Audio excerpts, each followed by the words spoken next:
बिस्मिल्लाहिर्रहमानिर्रहीम। अस्सलाम वालेकुम। नून लीग और पीडीएम जब से हुकूमत में आई हैं, इन्होंने आकर सिर्फ़ और सिर्फ अपने लिए, अपने रिलीफ के लिए काम किया और आवाम को तकलीफ़ ही तकलीफ़ दी। अब हाल ही में इन्होंने ये किया कि मियाँ नवाज़ शरीफ को डिप्लोमेटिक पासपोर्ट जारी कर दिया जी, 5 साल के लिए डिप्लोमेटिक पासपोर्ट जारी कर दिया है। और जब ये आए थे इन्होंने यही काम शुरू कर दिए थे। और अब कि जी हम तो यहाँ पर बुला रहे हैं मियाँ साहब को, आ जाएँ मियाँ साहब आ जाएँ। लेकिन एक तरफ ये बड़ी खुशी की खबर या ये दिखाया कि ज़ाहिर है कि यहाँ तो निज़ाम पाकिस्तान में जब ताकत में आ गए हैं तो जिस तरह मर्ज़ी करते चले जाएं, आप वजारत ख़ारजा से दीगर वजारतों से हुकूमत में रहते हुए जो मर्ज़ी काम लें, एक माफिया की तरह आप काम करें, कौन रोकने वाला है। यहाँ अगर भैंस चोर की ज़मानत खारिज हो सकती है, ये बड़ी वायरल हुई है चीज़ कि एक भैंस चोर है तो उसकी ज़मानत खारिज होगी जी, वो हाई कोर्ट से पकड़ा गया जी, मुद्दई ने पकड़ के जी साहिवाल पुलिस के हवाले कर दिया। और यहाँ पर 16 अरब रुपए की करप्शन की हो तो जनाब कुछ नहीं कहा जा सकता। लेकिन ये जो पासपोर्ट की खबर थी कि जी मियाँ साहब को डिप्लोमेटिक पासपोर्ट, एक आम पासपोर्ट तो उन्होंने आते ही अप्रैल में ही, मेरा ख्याल है 25 अप्रैल को ही उनको जारी कर दिया था। आए इसलिए थे, अपने केसेस उसी वक्त ख़त्म करना शुरू कर दिए थे, नैब को ख़त्म करना शुरू कर दिया था, तरामीम लानी शुरू कर दी थी, वो सब काम किए, ओवरसीज़ का वोट इन्होंने छीन लिया। लेकिन जिस तरह ये अपने आप को रिलीफ देते रहे, अवाम को तकलीफ देते रहे, उस तरह इनकी सियासत भी दफन होती चली गई। अब यही कुछ हुआ है। गुजरांवाला में एक वर्कर कन्वेंशन किया विफाकी वजीर दस्तगीर साहब ने। हाँ जी, खुर्रम दस्तगीर साहब ने क्या किया कि जनाब क्योंकि ये हमारा गढ़ समझा जाता है, अब ये विफाकी वजीर तवानाई है खुर्रम दस्तगीर साहब, इन्होंने वहाँ पर कहा जी मियाँ साहब हुन आ जाओ, गुजारिश है मियाँ साहब वापस आ जाएं। अब इसका मतलब क्या, एक तो ये कि जी हमसे हुकूमत नहीं समझ रही, हम गैर मकबूल हो गए, इन 7 महीनों में बेड़ा गर्क हो गया। कह तो ये रहे थे कि जी इमरान खान ने कर दिया, अभी भी देखिए बाज नहीं आ रहे। इमरान खान के खिलाफ वही एक प्रोपेगेंडा किया जा रहा है, इसलिए कहा जा रहा है कि इमरान खान की जान को अब भी खतरा है, दूसरा अटैक हो सकता है, क्योंकि ये वही फितना गुमराह और इससे नीचे नहीं आ रहे। अब भी यही बातें कर रहे हैं जी जो कुछ हुआ इमरान के साथ वो अपनी वजह से हुआ, इस तरह की बातें। लेकिन यहां पर हुआ क्या इस कन्वेंशन में, ये जो वर्कर्स कन्वेंशन था, पहली चीज ये कि वीडियो वायरल है, आप देख लीजिए, सीटें खाली पड़ी हैं, लोग ही नहीं आए। अब तो ये एक शादी हॉल भरने के लेवल पर भी नहीं रहे। अंदाजा लगाइए, जो इनका गढ़ होता था गुजरांवाला कि जनाब यहां तो स्टेडियम में हम जलसा कर सकते थे, खत्म हो गई कहानी। यहीं से इन्होंने एक आगाज किया था इदारों के खिलाफ, गुजरांवाला से जनाब हमने आगाज किया, स्टेडियम भर दिया जी, खुर्रम दस्तगीर ने ये कर दिया वो कर दिया, और वहां बड़ी तकरीरें की थी नवाज शरीफ साहब ने, अब उनसे मुकर गए हैं। तो अब तो वो इमरान खान सब कहते हैं जी बूट पॉलिश करना शुरू कर दिए, वो सारा कुछ हुआ। मगर उसके बाद तब से नीचे आ रहे हैं, लेकिन उसके बाद कभी नहीं कर सके। इमरान खान ने जरूर जलसे किए हैं अब स्टेडियम्स में, ये तो अब एक शादी हॉल नहीं भर पा रहे, सीटें खाली। उसके बाद क्या हुआ, वहाँ पर वो डंडे और आप देखें कि जनाब लड़ाई हुई है, हंगामा रही हुई है, डंडे चल गए एक दूसरे के ऊपर, और वही झंडे, नून लीग के झंडे जो उठाए हुए हैं उन्हीं से एक दूसरे को मार रहे हैं। ये तो पीछे से पार्टी का हाल हो गया है, इतना बुरा हाल हो गया है पार्टी का कि वो तो अब इंट्रा पार्टी इलेक्शन तक नहीं करवा सक रही, और अपना ही इलेक्शन कमीशन इनको कह रहा है कि भाई ये अब मजीद नहीं मिल सकता, आखिरी मौका दे रहे हैं। ये तो हाल हो गया है कि खुद एहसन इकबाल साहब ये कह चुके कि जी 8 महीने पहले हमारा टिकट बड़ी ज़बरदस्त चीज़ था, मरीम नवाज साहिबा कहा करती थी वो टिकट चला है। जब यूसुफ गिलानी को इन्होंने जिस तरह से वो हॉर्स ट्रेडिंग और सारा कुछ करके सेंटर बनवा लिया था कौमी असम्बली से, तो उस वक्त मरीम साहब ने कहा जी हमारा टिकट चला है। टिकट कहाँ चलना था, अब तो टिकट लेने को तैयार नहीं है। एहसन इकबाल साहब के अल्फाज हैं कि अब हमें कोई माकूल मिल नहीं रहा, तो जी मियाँ साहब वापस आ जाएंगे। एक तो ये कि इमरान खान साहब पहले कह चुके हैं आए मैं इस्तकबाल के लिए तैयार हूँ, अब वो ज़ख्मी होते हुए भी जाहिर है कि इस वक्त इतने मकबूल हैं कि अब हर तरफ उनके इंटरव्यूज़ हो रहे हैं इंटरनेशनली। अभी फाइनेंशियल टाइम्स ने उनके हवाले से लिखा है कि इमरान खान, इसमें कोई शक नहीं कि इस वक्त मकबूलियत में बहुत आगे जा चुके हैं। और अब वो तो पहले ही उनका बयानिया ये इंटरनेशनल लिखा जा रहा है कि लोग अब इस चीज़ को समझ रहे हैं कि इमरान खान सही कहता था कि ये सारा जो कुछ किया गया है, मुल्क में इंतशार फैला दिया गया है, जिस तरह रजीम चेंज हुआ है, इक़्तिदार में मौजूद लोग अपने फ़ायदे के लिए निज़ाम में हेरा फेरी कर रहे हैं। ये फाइनेंशियल टाइम्स लिख रहा है मुख्तलिफ लोगों को, थिंक टैंक्स को कोट करते हुए।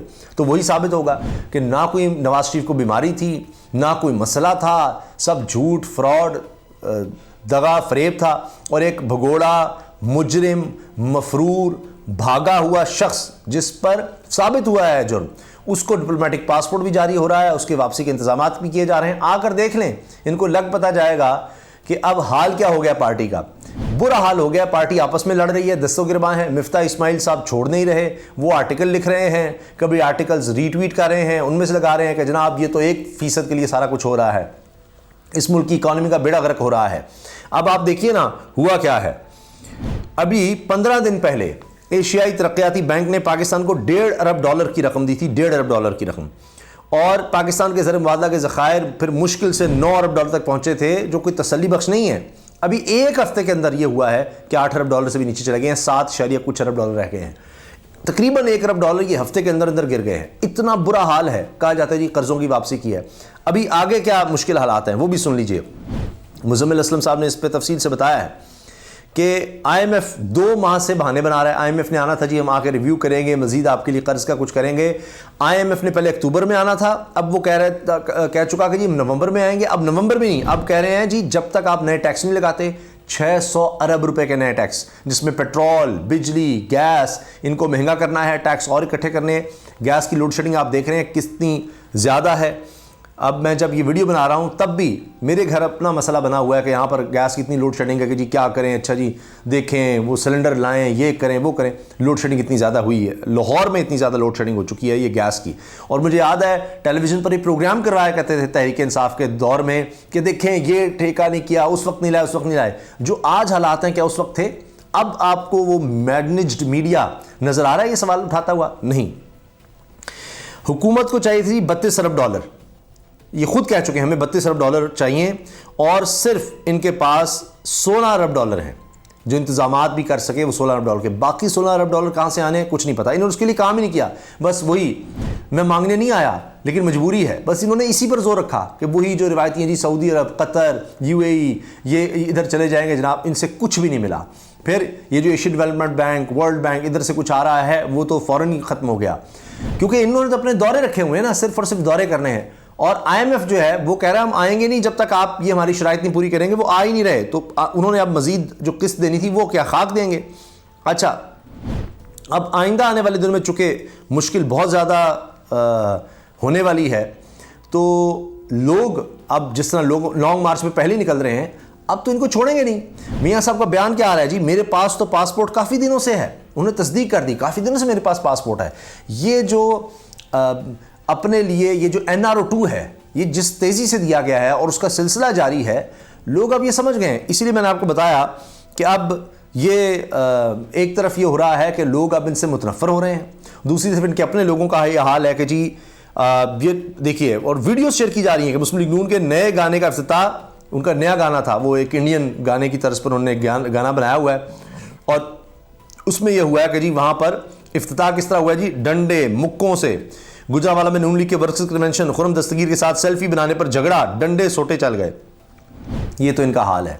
तो वो पार्टी क्या पार्टी रहेगी, क्या उसके पास रहेगा जो आपस में लड़ रहे हैं। ज़िमनी इलेक्शन में आप देख लीजिए इमरान खान ने जो इनका हाल किया है, और अब सिर्फ GT रोड की जो पार्टी रह गई थी वो भी फारिग हो गई है। स्कैंडल्स पर स्कैंडल्स आ रहे हैं। विफाकी हुकूमत का रूस से 60 करोड़ रुपए महंगी गंदम खरीदने का फैसला, यानी अवाम के लिए आपको कुछ नहीं मिलेगा इनके दौर में। हाँ, अपने लिए ये जो कुछ कर सकते हैं वो करते चले जा रहे हैं। और अब तो लोग कह रहे हैं, तजियाकार कह रहे हैं, नवाज शरीफ वापस आ जाएंगे, शायद वज़ीर आज़म के उम्मीदवार ना हो, वापस तो आ जाएंगे, शायद वो समझ रहे हैं जी आने से कुछ हो जाएगा, कोई पार्टी मकबूल हो जाएगी। मैं आपको बता रहा हूँ कुछ नहीं होने वाला। अब ये वो जो कहते हैं पार्टी अब ख़त्म हो गई है। और इमरान खान साहब के वाले से उन्होंने कहा था मैं निकाला तो ज़्यादा ख़तरनाक हो जाऊँगा, उनके लिए पार्टी भी शुरू हुई है, क्योंकि हर कोई अब ये कह रहा है, ये देख रहे होते हैं, उसी लिहाज से फिर ये ताल्लुकात बना रहे होते हैं कि आगे कौन सी गवर्नमेंट आ रही है, किस तरह से आगे चलना है। तो अब आप देखें, जॉन हॉपकिंस यूनिवर्सिटी के माहिर सियासत और पाकिस्तान के बारे में अमरीकी हुकाम के साबिक मुशीर वली नसर का कहना है इमरान खान का बयानिया जो है ना वो साबित हो गया, और अब इमरान खान सबसे ज़्यादा मकबूल है। इसी तरह से वाशिंगटन के मरूफ थिंक टैंक इदारे न्यू लाइन्स इंस्टीट्यूट के डायरेक्टर अजीम इब्राहिम का कहना है कि इमरान खान की मकबूलियत की किसे जितनी तवक्को की जा रही थी उससे कहीं ज़्यादा इमरान खान साहब मकबूल हो चुके हैं, और ये अपने बयानियों को मौसर तरीके से लोगों तक पहुंचा चुके हैं। इनको काफ़ी पजीराई मिल रही है हर तरफ। अब आप देखिए कि यही बात की जा रही है कि जनाब इमरान खान इमरान खान इमरान खान इमरान खान।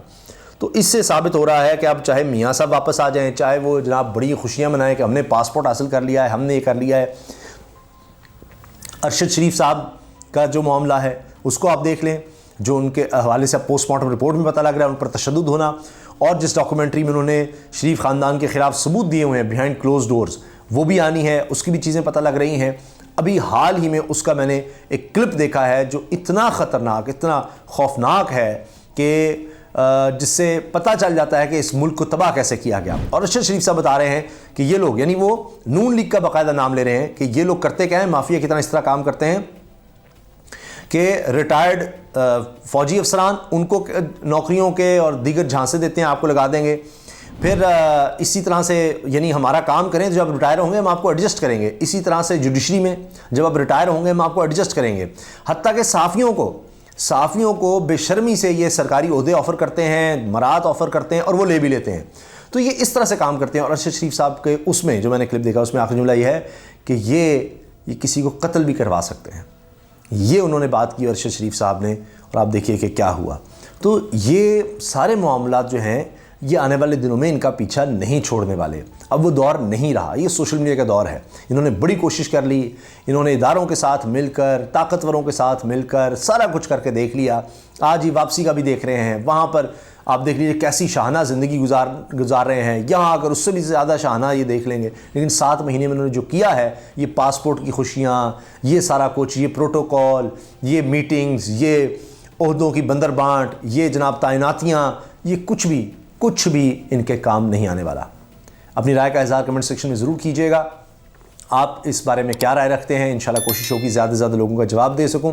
वीडियो अच्छी लगी तो लाइक ज़रूर कर दीजिएगा, बेल आइकन पर क्लिक भी कर दें ताकि हर वीडियो के बारे में आपको बर वक्त पता चल सके, और सब्सक्राइब का बटन दबाना नहीं भूलिएगा। अल्लाह हाफ़िज़।